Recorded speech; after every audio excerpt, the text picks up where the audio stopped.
היי, זו שרית תימור, מורה לריתמוזיקה, לדרמה, והיום אני רוצה להראות לכם את הגרסה שלי עם המעודדות לשיר יחד כולם, ההשתלמות האחרונה של סוף שנה.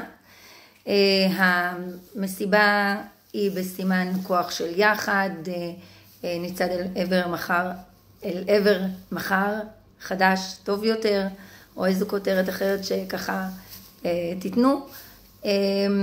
אני מתחילה עם המעודדות, שיר מסיבה, ואחרי שיר המסיבה, שככה העננו את המעודדות על הכיסא, אנחנו יושבים על הרצפה ומתכוננים לשיר הבא.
אז בעצם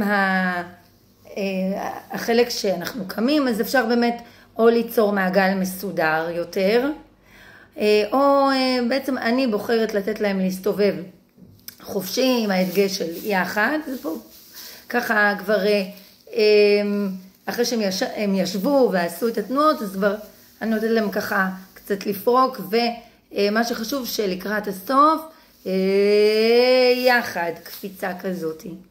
אז שיהיה בהצלחה, להתראות ונשיקות.